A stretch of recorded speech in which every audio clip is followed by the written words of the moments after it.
Hello and welcome to the debate. I'm your host, Maqbool, with you at PTV World. In today's show, we're going to be taking a look at the developing situation in the region, particularly, of course, between India and Pakistan, following the ceasefire that has been brokered with the help of mediation by the US. And we've seen Mr. Donald Trump on numerous occasions talk about how his administration has contributed effectively towards the ceasefire that has been brokered between these two countries, following, of course, Indian aggression and Pakistan's retaliatory response in the aftermath of the Pahalgam attack and the baseless allegations coming in from within India. Of course, this is an important development in terms of what that means for Pakistan's own diplomatic stance and geopolitical position.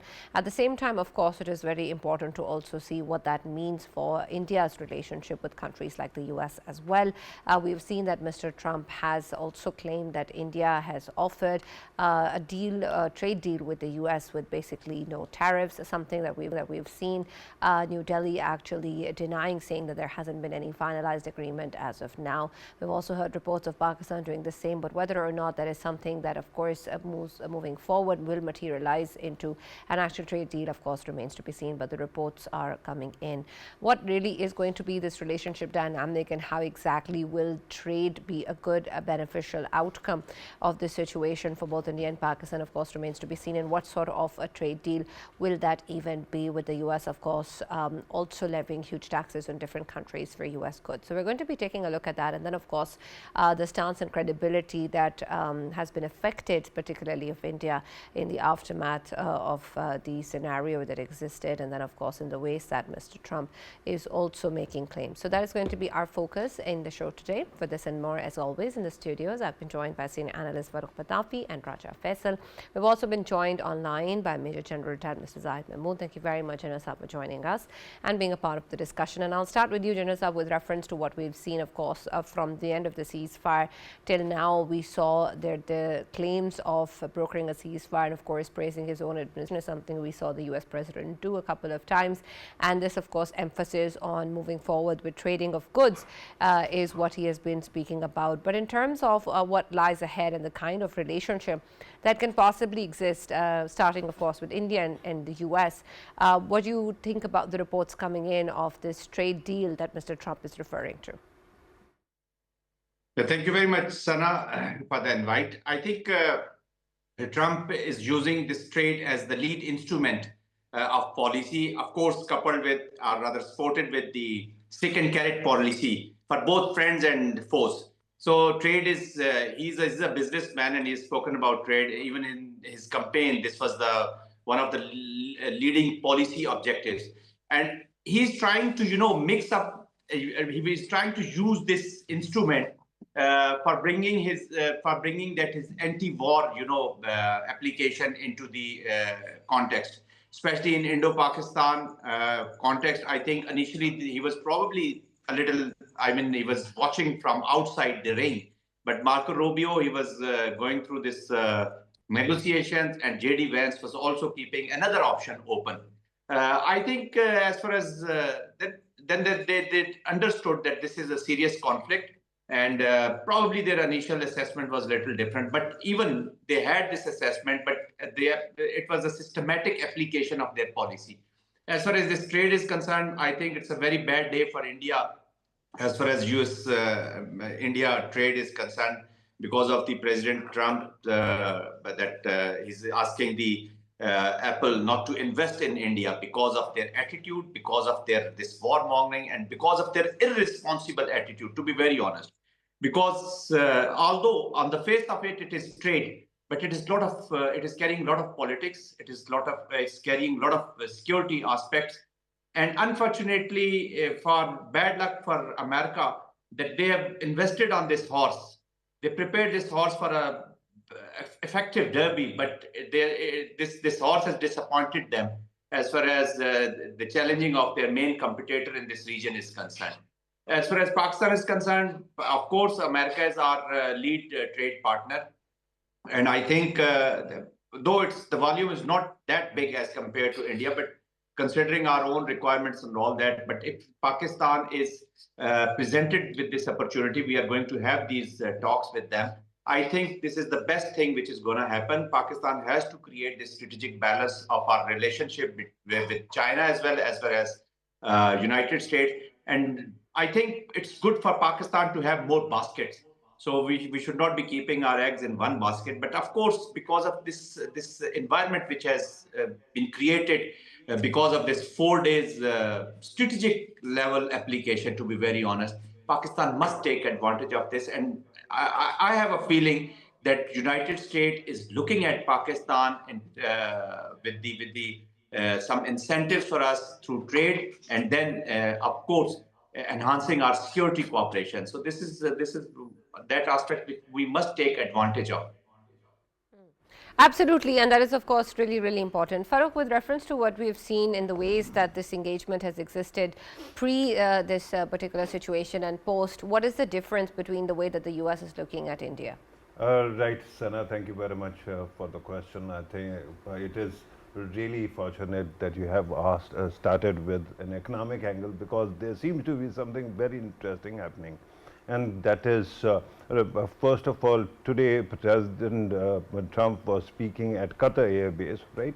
Al Udeid Air Base, and there he actually once again mentioned his brokering deal between India and Pakistan. I think that is fitting a reply to Indians who want to actually censor everybody, including the US President.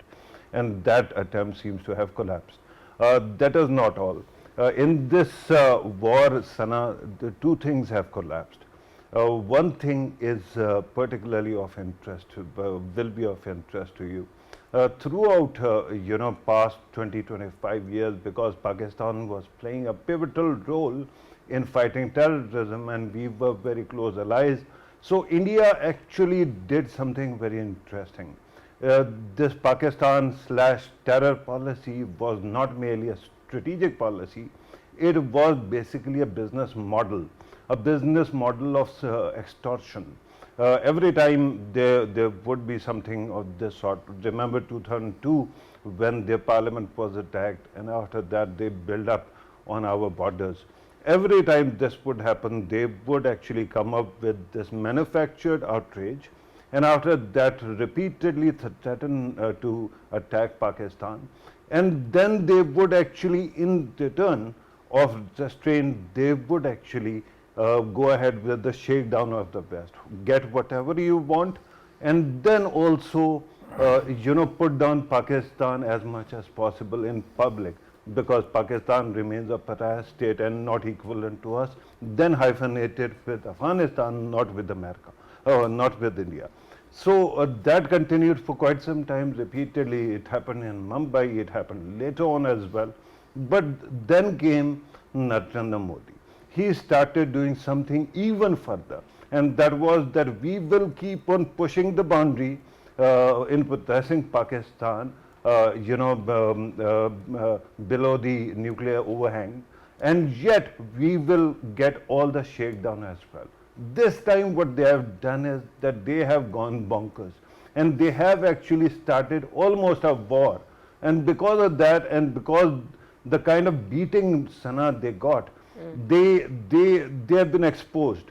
And after that, the US, and especially because, and we cannot thank our lucky stars for President Trump and other people, because his arrival has ensured that the US was not as invested in restraining India or Pakistan for that matter. When India actually went begging, and by the way, this has been corroborated by so many Western sources. India might be actually trying to censor them, but even now, one interesting talk one interview or reportage that appeared was by Professor Hassan Abbas, who actually teaches at American NDU. And he actually came out on record and said that he has news reports, not speculation or analysis, that it was India which went begging to Americans, number one, that stopped this war. Number two, the fact is that originally as the proposal came, it did not include Kashmir. And it was Pakistan who actually requested that this also be put in the discussion. And after that, this deal was brokered. That means Pakistan must have an upper hand. And similarly, another thing, remember when that ceasefire was announced, there was still some tension or something was going on at LOC. That also tells you how much drubbing Indians had received, because India has practically lost some land in Kashmir, right, to Pakistan, and they were trying to make it up before the DG's MO spoke. So that means that Pakistan has actually helped its cause, and India's manipulation has been exposed. So one business model that collapsed. Second, the argument of decoupling between America and China, that also seems to have collapsed, because Chinese technology, Pakistani pilots, integration, everything better, and India got drubbing despite throwing in so much money. So that argument failed also. So right now, America, West, all are looking at us and India with a renewed perspective, and it seems that a spell is broken, Sana. Right. Faisal, I want your take on this too, because of course things are changing and the dynamics are of course are being affected. While we've also seen that happen practically, there is also a refute of the claims that we're seeing coming in from the US, and then of course with the Indian response. So I want your take on what sort of a stance or narrative or positioning is India really looking to build now in the face of the rhetoric that we're seeing even from people such as the President of the United States? Yes, Anab, to explain the whole situation, the equation, I would, like to portray it as if, first of all, in the first statement, I would portray as if I'm a businessman, I'm a businessman from US. If I'm thinking about investing in India, a country that is being run by an ideology that actually has hatred against the Muslims and Pakistan, and throughout their elections they win elections just because of one reason, that there is an element of hate that they spew in all of the speeches and they get votes, and they are nurturing, literally nurturing their people all over India with the Hindutva ideology, and that ideology is hate-filled ideology. And if I'm a businessman and if I'm looking at a country with this prism, that if I'm investing in a country like India today, what kind of investment security I would be getting? Because if I'm a businessman, I would be looking at these kind of domains as well, what kind of society I'm going to invest in. And if this is the society that is actually a warmongering society, their media is always running war hysteria on their screens, and of course filling the hearts of their own people with hatred towards Pakistan and another country, So if I'm a businessman, if I'm looking at this kind of country, of course it would not be possible for me to invest in such a country. That's why we are seeing that the investors that has been putting money in India previously, now they are scared of doing that. Reason being, it's a country that is actually a warmongering country, and it can initiate war anytime, especially when India's opposite side is constantly seeking de-escalation, is constantly seeking Indian authorities to sit with them and to talk peace. But instead of peace, what they are doing, they are of course heading towards the bombs, and they want to bomb the next country, and they want to initiate this war. If I'm a businessman, forget about it that I'm going to invest in a country like India that revolves around the warmongering. Secondly, if I'm a statesman, from US, if I'm a statesman from China, a country like China, and more other powerful countries as well, from Britain and from Russia as well, if there is an equation in front of me where there are two countries, one is a massive country with more than 1.4 billion population, India, having the nukes. There is another country that is having almost 240 million population, a lot smaller than India, Pakistan, but having nukes. In both of the countries, how I would be looking at, if I'm America, of course I might be looking at, okay, India has been, given Chinooks. India has been given Apaches. The naval forces of India, they have been, of course, getting support from us, me being America. And I have been telling French to sell your Rafales to India, Rafale being one of the best fighter jets in the world right now. And if everything is being given to India at the same time, when knowing the facts on ground that India is the one who's actually wanting the escalation and wants to actually attack Pakistan on the basis of one of the incident that takes place in Pahalgam, and repeatedly Pakistan is condemning that attack, still I'm quiet. And still, me being America, if I'm saying that I have nothing to do with it, it means initially India said it, US said it, Donald Trump and of course, Marco Rubio, they said, oh, it's their bilateral affair which they are doing, right? If I am US and if I know the whole equation, if I know both of the countries, still I'm trying to test them. Well, it's it's entirely my siding with India, knowing the facts that India has so much to, of course, teach a lesson to Pakistan, and that's why initially they started like this. But what happens at the same time, there is another country called China. China, knowing both of the countries and knowing the facts that there is a country called Pakistan that had always stood for the friendship of Pakistan and China, and since the day one, both of them, they recognize each other as ironclad brothers, and both of the countries, they had always extended support to each other. China comes forward knowing the facts that there is a try from the US side to imbalance the balance of power in the region in terms of both of the countries, India and Pakistan.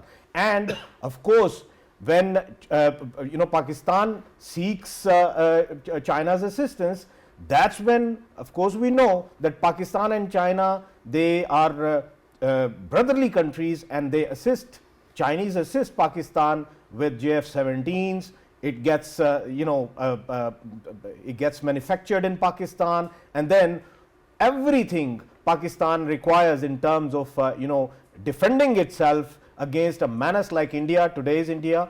And of course, J-10Cs, China did not give us J-10Cs until the Indians, they had Rafales, and before that, of course, we have been relying on JF-17s. And don't forget that China only tried to keep the balance between both of the countries. Otherwise, right now, whatever has happened with kind of warmongering which we saw from the Indian side, the situation in the region would have been much worse. This war ended just because of one reason, that Pakistan actually gobsmacked India. When Pakistan gobsmacked India, India went crying out loud towards the Western countries seeking their help in terms of de-escalation. Previously, Pakistan was asking them that don't escalate, sit down with us, have talks on the peace. But of course, they wanted to try their might. When they tried their might, not knowing that Pakistan would be delivering a befitting reply, of course, China played its role. To me, in whole situation, China has played an excellent role to keep the balance in the region. And when it comes to Americans, well, I do give them credit for the last minute, as they say, the 12th hour or 11th hour, presence in the room to, of course, calm everything down. Well, they have played role in terms of simply, playing the role to assist Pakistan in terms that they have told Pakistan that there is, of course, they have contacted Americans. It means that they want de-escalation, and Pakistan simply said, well, that's what we wanted since the day one. And if they want de-escalation, I mean, we never wanted a war. They wanted a war. They initiated it. Whatever we did, it was simply a defensive posture of Pakistan, which Pakistan has given them. And if they ever try to, of course, disrespect our sovereignty, our territorial integrity, then of course they will be getting the befitting reply as they have got this time around. Right. General Zahid, I want your take also in terms of when we talk about different partners, especially China and other allies in the region, and in the ways that we're looking at the relationship being affected. In particular, when we talk about defense cooperation, what do you think the impact has been of this particular war with reference to the defense cooperation between India and the US or India and other countries? Has that taken a hit, in your opinion? Of course, United States have been investing in India, taking it on the face value that they will be the net security provider, a kind of a watchdog against, and they'll be pursuing their military objectives as far as the political objectives against the main competitor, that is China. And they must have analyzed it, their capacity and their capability, and their will to act as a net security provider. Look, I can tell you that I was in CENTCOM once they were bombing up with the Indians. So I used to joke with my senior officers there, the American officers. I said, now I'm very happy that you're warming up with India and you're creating kind of a coalition and kind of a security arrangements in this Indian Ocean. At that time, this Indo-Pacific Command was probably not there like this. So, and they used to ask me, why you are happy? Then I used to tell them that I'm happy that now Indians will also come to know what are the the risks attached with the friendship of with the United States of America. And you will also come to know once they will betray you, once they will surprise you, that they are not going to be what you wanted them to be for you. And that has happened. Now that whole trust, they have been investing, as I was saying earlier, that they were investing in this horse, that this is a long, good horse, this will win them the Derby. This is a long race horse. But it took Pakistan to show the real capability of Indians to the entire world in 40 minutes, maximum 3 hours during our defensive maneuver. What to talk of the offensive maneuver. So, of course, that has got a big hit. That's why today the Trump is indicating, the Washington, they have more leverage, they have more luxury. Whenever these Indians will try to, make demands or try to extract much more, they will keep referring this, what happened to them in these 4 hours during the defensive maneuver of Pakistan. So they'll keep referring to it. And secondly, I think Washington must be now carefully analyzing to create few more coalitions in this region because they can't remain dependent on one country. On the other hand, Chinese must be very happy that whatever has happened, the response which has given, and there are two indicators which will, of course, give strength to whatever I'm saying. That today, once Trump has spoken about this, once we were speaking, Trump has asked the CEO of Apple not to invest in India, $500 billion. And then on the other hand, you see, they're talking about trade with Pakistan. And then the, Chinese, on the other hand, they've announced around, they've named a few places of their own in Arjuna, 27 places in the Arunachal Pradesh, So this is kind of indication that what these things are coming out of this conflict with India of these 4 days. So the whole strategic balance is shifting, to be very honest. And of course, it's little early to have commentary on this, but I am seeing a few new coalitions, not the alliances, but coalitions. And Pakistan need to convert this coalition with China into an alliance, strategic alliance. Now, Pakistan and China will have to address the proxies of India also in Balochistan and Khyber Pakhtunkhwa, who are the enemies of the CPEC. Look, this international community, they work on the interest. Chinese will have to be told that they are the main scuttlers behind this. They are the main scuttlers of your progress, which is through this, which we are looking at through this CPEC. So we need to go after them swiftly, sharply, and with effectiveness. That's why I say that let's convert this coalition into a real alliance. Alliance is longer in nature. It has its own, characters. And of course, we should have very good relations with United States also, and more emphasis on the trade, economic, and security. Over here, it is more into defense and strategic partnership. Of course, India is maybe Pakistan may not be in a position to play the same role which they were expecting from India for United States against China. But Pakistan can be a very, very good bridge between China and United States of America. And I think if that thing happens, there is a collaboration of China, US, and Pakistan, then it is a really positive thing for Pakistan. Absolutely. General Sahab, we've of course spoken about the economic impact and the security impact as well. I want your take also on the political impact that creates. While we talk about this leverage that exists, how will Pakistan be able to utilize that, particularly in terms of political issues and conflicts, such as, of course, very importantly, the issue of Indian illegally occupied Jammu and Kashmir. We saw, of course, the talk with regards to IWT as well, which the World Bank President clarified just yesterday that the country cannot suspend it unilaterally. And so when we talk about these political engagements and the impact, what has that been like for India?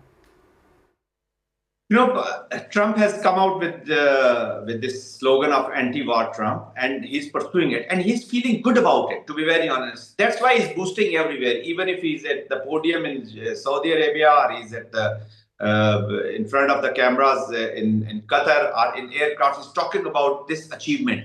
So he's happy about his political, objectives of having peace, because war is also political extension of the policies and politics. It is all politics.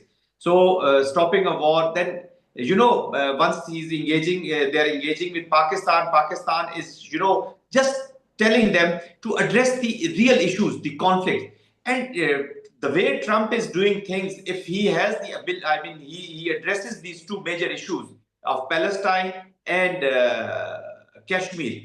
I'm not saying that at terms of Pakistan, at the terms which are wished by the people of Palestine, maybe, but he would like to come out with some solutions to tell the world that, look, I have changed. And that will also change the politics in United States also, because it's his last term, and mostly people feared that this, whatever he is doing, whatever are the American policies, this is only restricted to Trump's term. But if he succeeds, then the next candidates, whosoever would be coming, they would prefer to adopt the same policy. They will prefer to continue with the same policy. So that is why I say that there are chances. Pakistan must negotiate, must interact with the United States very effectively, and should tell them what is there for them if this thing happens, if this Kashmir is gone, if this is settled. But at least this is the best environment which Pakistan has, and Pakistan should be thankful to our military component. Those who have not brought them with the very good notion of victory after the military action. They have brought the wonderful milieu, the political and the diplomatic milieu for Pakistan. Today, India stands isolated. And I tell you one thing, Sana, we must be aware of this. We must be very conscious of this, that this window will remain for a very short time. The way this Indian media, the way they are crafting their, media strategy and information warfare around that poorly delivered speech, which was all lies, full of lies by Prime Minister Modi. They are pushing a lot of narratives, a lot of information into the international information systems and media, and through media and all that. So Pakistan must work on that. So we must guard against the spoilers as well. The protective maneuver for this better diplomacy and politics is very, very important. But again, coming back to your question, this is the best time. Now, people of Pakistan are looking towards their political leadership to have an extremely well-crafted political maneuver and diplomatic maneuver. Absolutely. Thank you very much, General Zahid, for joining us and being a part of the debate. It's a pleasure having you as always.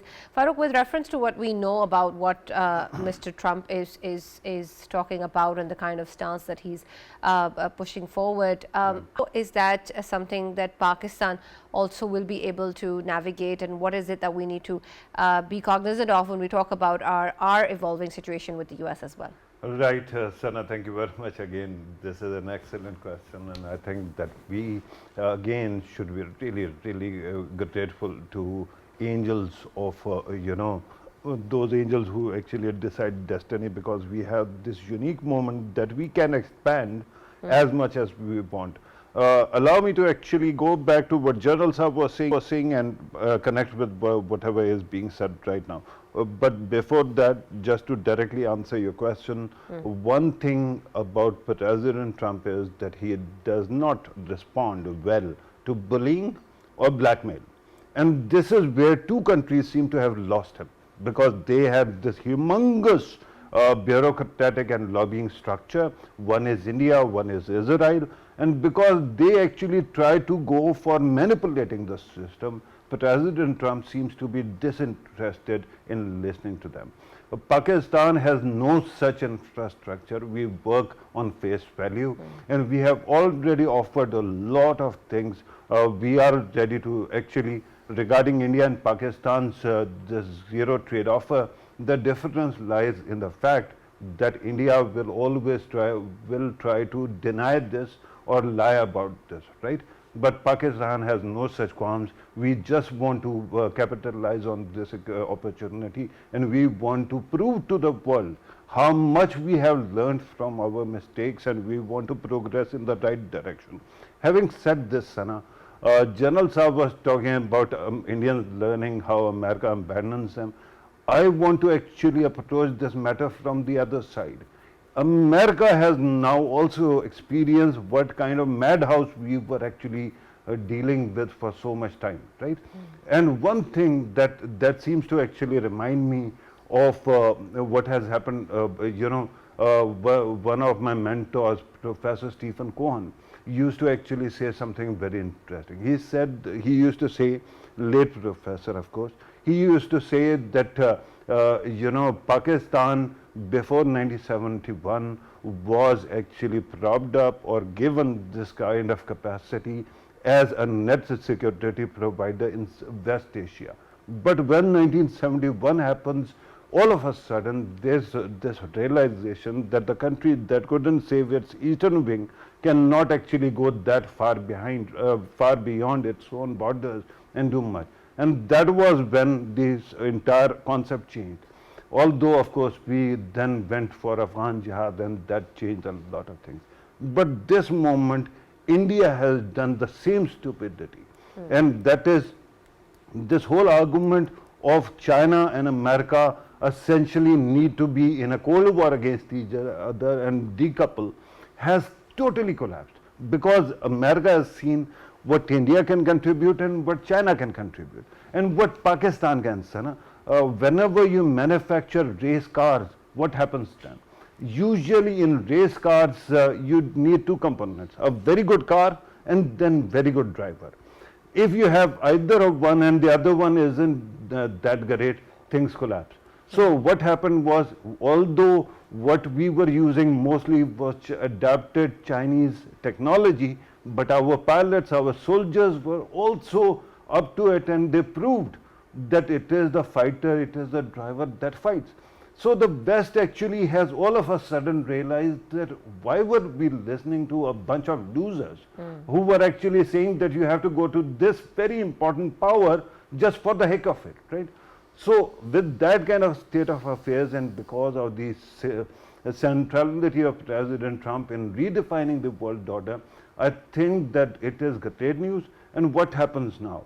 Because India was using its terrorism in Balochistan, in Khyber Pakhtunkhwa, elsewhere, on the pretext that it wants to contain China in the region.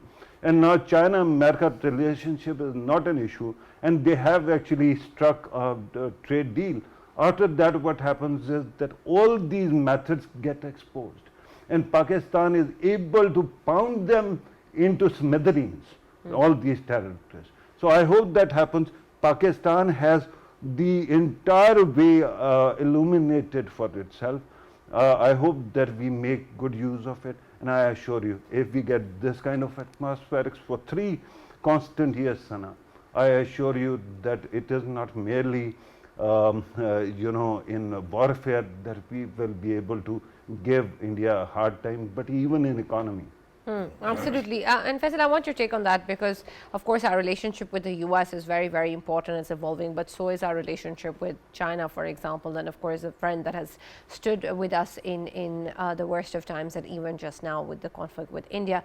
How will this balance be something that Pakistan will be able to achieve with both these countries? Yes, so now obviously when we talk about China, China's war machinery, it had been there before as well. But when it comes to combat testing, it's not I am who's actually saying it. It's actually coming from the Chinese themselves. I mean, the very day when the first bout took place, and of course 5 of the Indian fighter jets, they were neutralized by Pakistan, and simply they were coming down as dead birds. And that diplomat, he's a friend of mine, he actually came to me the same day and he simply kissed my hand. And the words he said to me, he said that the war machinery, the fighter jets, they were always there.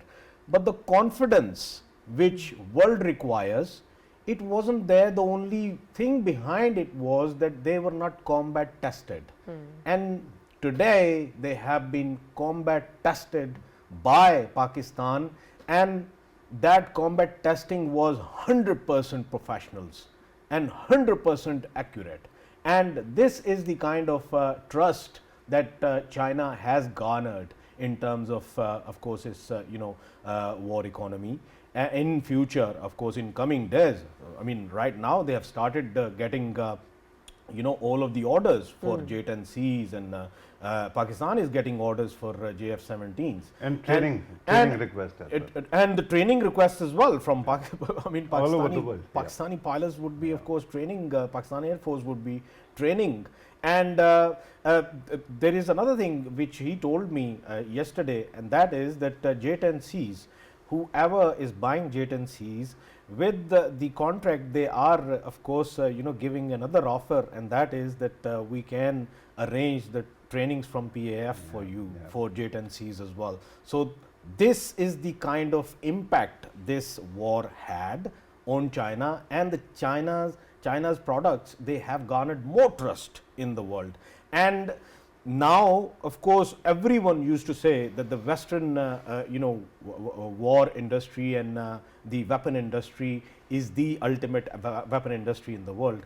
They have a competitor now in shape of course, China. That competitor was there, but it wasn't being recognized the way it is being recognized now. And I think that's the difference with which actually have a very positive impact on Pakistan's relationship with China. China and Pakistan's friendship, it had always been like brotherly friendship, but now it's sky high. And of course, I think world knows it right now. Reason being this war, China, countries like Turkey, countries like Azerbaijan, Qatar, Saudi Arabia, they were standing firm with Pakistan. And of course, China was there for Pakistan always, but this whole equation, it has actually given more boost to this friendship. When it comes to US very well knows that Pakistan has been their ally since a long time. Against the Soviets, of course, we were allies, and then after that, what did they do? I mean, politicians like Hillary Clinton, they have been saying that we left Pakistan with a mess, and we told ISI that here are the stingers and here are the mujahideen, you take care of them and we have nothing to do with it.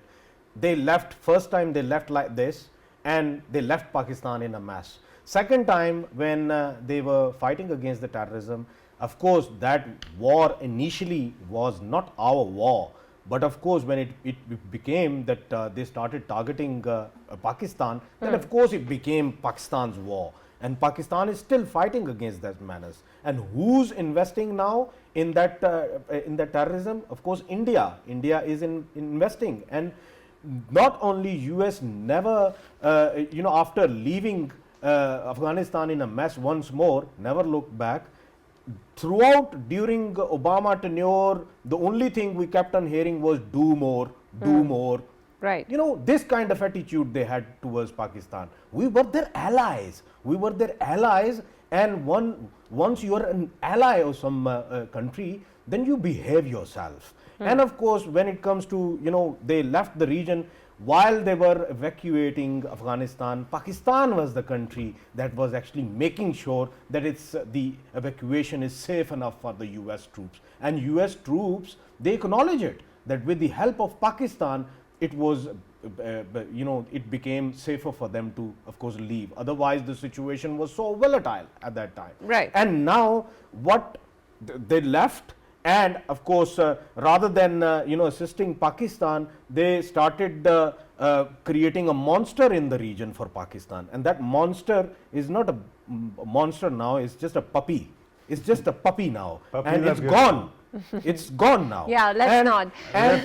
Let's not call them Yeah. puppies. Right. Puppies are beautiful. And now I just wanted to say my last words. Of course, this is a lesson for US as well. They have to have priorities that are having some basis.